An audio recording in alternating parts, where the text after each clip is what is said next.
So I started with SST, Minerals and Energy Resources from Geography. And to be honest, I was avoiding this chapter from a very long time क्योंकि मुझे लगता था कि ये chapter tricky है, इसमें बहुत सारी चीज़ें मेमोराइज़ करनी पड़ेगी. बट फाइनली मैं ये चैप्टर आज लेके बैठ गई क्योंकि ज़्यादा चीज़ें अब अवॉइड नहीं कर सकते थे of course.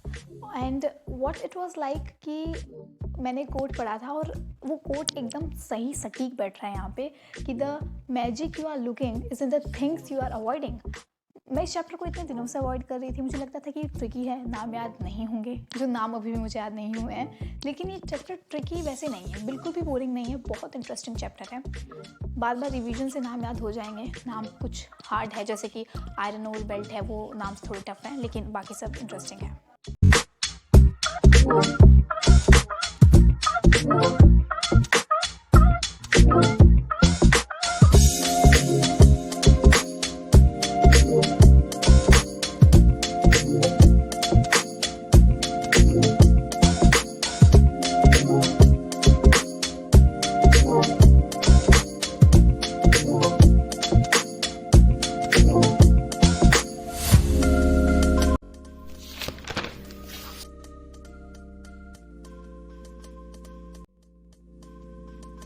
So after a small break, I decided to make short notes.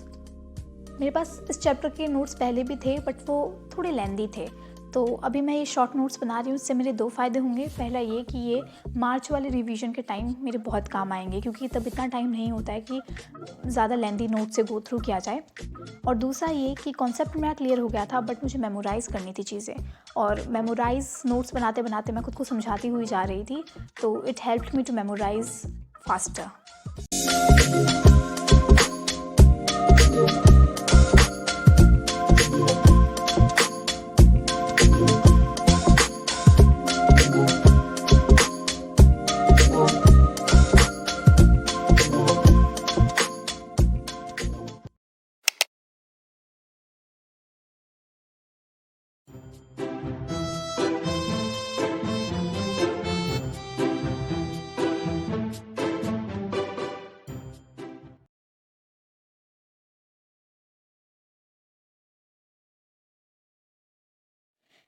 And now it was time for mathematics. I was doing the chapter quadratic equations और साथ साथ में मैंने वन शॉट वीडियो चला रखा था from YouTube. I was doing revision of this chapter. इसकी मैंने NCERT और PYQs कर रखे हैं but this chapter needs revision time to time क्योंकि इसकी जो इक्वेशंस वगैरह होती हैं वो कई बार थोड़ी ट्रिकी आ जाती हैं, तो तब तक हम इनकी अच्छे से प्रैक्टिस नहीं कर लेंगे तब तक हम इनमें एक्सपर्ट नहीं होंगे. तो इसीलिए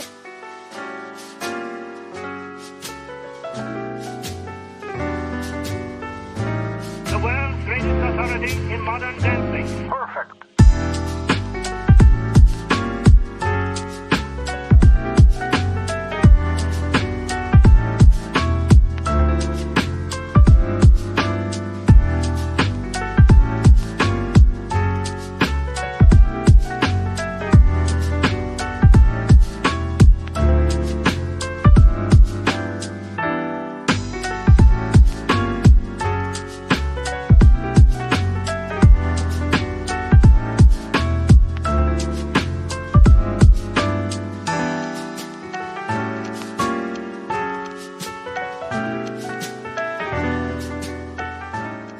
कई बार मैं रुक भी जाती हूँ क्योंकि एक पॉइंट पे आके आई जस्ट डोंट नो कि आगे मैं क्या करूँ इस क्वेश्चन में, but then I just keep that कि जो मुझे आता है वही मैं अप्लाई कर देती हूँ.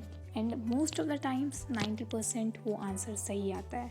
तो so you really need to be confident and concentrated while attempting the questions. नहीं तो कई बार ऐसा होगा कि अगर आपको आंसर आएगा भी तो ओवर कॉन्फिडेंस के चक्कर में आप वो गलत कर दोगे. बट कॉन्फिडेंस से आप नहीं आने वाले आंसर्स को भी सही कर सकते हो. There is a big chance.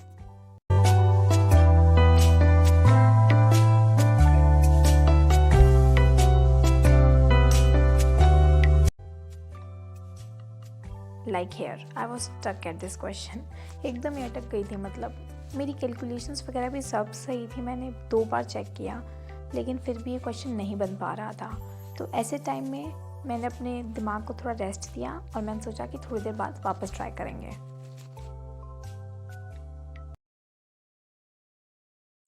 So here I am with chemistry, carbon and its compound. After doing maths, I took a mini break of 10 minutes. Chemistry मेरे दिन का लास्ट टास्क है और फिर मैं चाहूँगी कि मैं जल्द से जल्द सो जाऊँ क्योंकि कल सुबह मुझे स्कूल भी जाना है। कल सुबह नहीं, मतलब सुबह तो हो चुकी है ना अभी, मतलब 3 बज गए ना, तो सुबह तो हो गई, whatever. I try to do chemistry and maths daily because maths तो इसीलिए of course we need a lot of practice on regular basis in maths and chemistry इसीलिए क्योंकि chemistry के साथ मेरी chemistry अच्छी नहीं है। मैं 36 का आंकड़ा है chemistry के साथ। इसका रीज़न ये भी हो सकता है कि मैंने कभी chemistry में इंटरेस्ट नहीं लिया, तो अभी मेरे लिए टफ है, but still I am trying to overcome that. I am trying to improve myself in chemistry by daily practicing and clearing my concept. And Sunil sir from PW really helps me a lot. His one shots are like life savior. तो यहाँ मैं कुछ electron dot structures practice कर रही थी। NCERT की book में जितने भी गिवन थे मैंने वो सारे किए एंड इसे करके मुझे काफ़ी सेटिस्फिकेशन फील हुआ क्योंकि it was the toughest task for me, but finally मैंने ये भी किया और ज़्यादा खुशी मेरे को इस बात की थी कि अब मुझे सोने को मिलेगा थोड़ी देर ही सही, बट मिलेगा, क्योंकि मुझे लगा था कि आज पूरी रात जगना पड़ेगा। लेकिन होपफुली केमिस्ट्री का कंसेप्ट मेरा जल्दी क्लियर हो गया।